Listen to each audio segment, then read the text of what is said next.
So with spring practice kicking off for the Alabama Crimson Tide, there's a lot for us to talk about, including Nick Saban giving comment on the quarterbacks, both Jalen Milroe and Ty Simpson, and this is something we have got to dive into, as well as a former five-star recruit who's been suspended from the team, and we've got to talk about what comes next. Before we can, as always, y'all know the drill. I have got to hear from you. Hop down to the comments. Give me a Y for yes or an N for no. Are you excited that spring practice is finally here? Let me know what you're thinking. Let me know the position battles you're most interested in. If you're new to the channel, be sure to subscribe. Hit that bell notification. I do constant college football content. You don't want to miss any of it. And if you enjoyed the content, be sure to like and comment down below. Those interactions are massive, and we're on a push to 20,000 subscribers. I'd love to have you a part of this unbelievable community. But having said all that, let's jump right into this. And I want to start with Nick Saban's comments on the quarterback position, because here recently we've been going through talking about several position battles for the Alabama Crimson Tide, yet we have not arrived at the quarterback battle yet.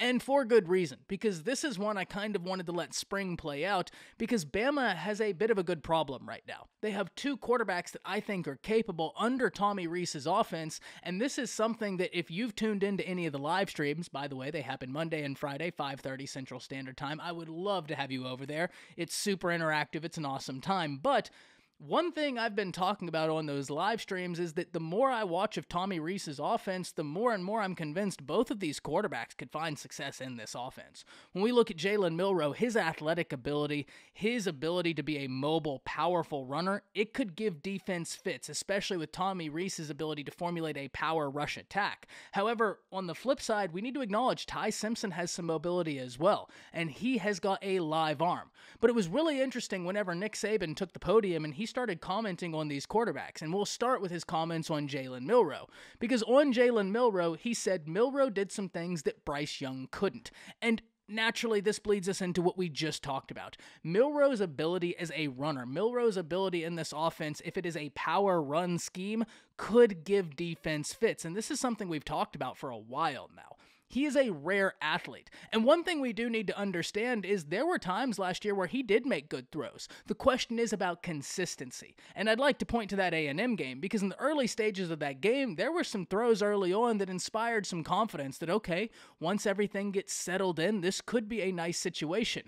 But as the game progressed, it was one of those one step forward, two step back situations. Now, at the end of the day, that's great learning experience for Jalen Milroe. And I even have questions about the offensive game plan that was formulated around him, because I thought that it didn't necessarily play to his strengths, but that's neither here nor there. I am in no way, shape, or form an offensive guru or a football guru. I'm just someone who likes to give my opinions on the matter. You can agree, you can disagree, and we can talk about it in the comments. Y'all know I love that. But at the end of the day, Jalen Milroe understands the athletes around him. He understands his teammates. He's been in the system, and he has got supreme athletic ability.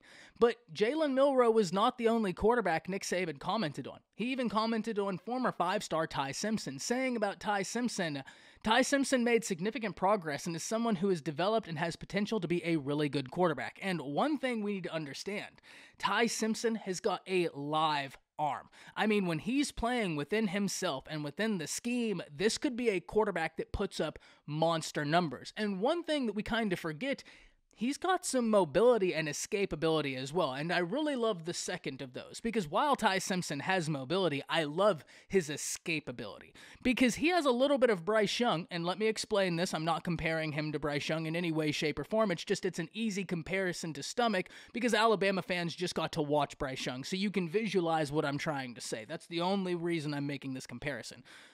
He's got a little bit of the Bryce Young ability to bail out from the pocket and keep his eyes downfield and still be able to make a throw. I love that. It's something I've talked about time and time again. I really like when a quarterback breaks from the pocket and their first reaction is, hey, what can I make happen? Now my guys are playing backyard football, and now we might have an advantage. Before I decide to take out and run, let me see what I can make happen. And Bryce was an absolute magician at it. Ty Simpson has that ability as well, which is why I say not only does he have mobility, he has escapability. And that's not to say Jalen Milroe doesn't have escapability. He obviously does. But Ty Simpson has got a very live arm. And like I said, if he plays within himself, if he plays contained, he is going to be a really, really fun quarterback to watch. So what does this mean for the quarterback battle? Well, I hate to kind of leave you all on a cliff, There's a long way to go in this quarterback battle, and I think anybody that has an understanding about Nick Saban will not be surprised in the least to hear my opinion on the matter, and that is that this isn't a quarterback battle that's going to be solved in the spring. This is going to go to game one in typical Saban fashion, and look, iron sharpens iron. I think it's awesome that these two guys are battling it out with each other. They're both supremely gifted, from all accounts, both great individuals, great men, great teammates, so this is going to be a really fun battle for us to keep our eyes on, and this is not going to be the only time we're talking about it. But now we need to transition to some not so good news, because it's great that we're hearing this early on in spring they are really excited about what both quarterbacks have to offer. That's a great problem to have. Now we need to flip to some not so good news. Former 5-star defensive back Tony Mitchell has been arrested and then subsequently suspended for the team. What does this mean football-wise for Alabama? Well, it's unfortunate. There's a lot of moving pieces in that secondary, and let's be very honest here. Tony Mitchell was a huge win in this recruiting class, someone who I've been talking about for a long time. I was very excited to see added in. I think he's got next-level ability, but I also think that right now, this Crimson Tide secondary has got some guys we need to be very excited about. And I'm not going to dive fully into the secondary competition. That's going to be a video that will come out within the next week or so be sure to look out for that. But I will give you a little bit of a teaser here. Right off the top of my head, if I look at this secondary, it's one that, out of all the position battles, that's one I'm one of the most excited about. On one side, I think you're going to have Kool-Aid McKinstry, that goes without saying. On the other side, I think you're going to have Terry and Arnold. But if we're asking about the safety position, do not count out Christian's story. I think he is going to turn heads, and I've said it since he committed. Caleb Downs, personally, I thought had a claim at being the #1 player in high school football. Overall, regardless of position, I do believe he was that good. And I even said that before he had committed to Alabama. I thought that he could have been the #1 player in this class. I wouldn't be shocked at all to see him take one of those spots. But it is unfortunate because Tony Mitchell was someone who could have provided really solid depth to this secondary, and now his situation is a bit up in the air because Nick Saban commented about it and stated that there is no such thing as being in the wrong place at the wrong time, and this to me is Saban sending a message. We know without a shadow of a doubt Nick Saban talks to his players through the media, and this was trying to talk to them through the media. I'm really interested to see what happens moving forward, not only with this situation. I hope all the best for everybody involved, but also what this means for the defensive back competition. Because even though Tony Mitchell was someone who could really add in some positive depth, there are some guys in the secondary that I'm really excited about, and I think by extension, all Alabama fans need to be excited about. But I can't wait to hear from all of you. Hop down to the comments. Let me know what you're thinking about this.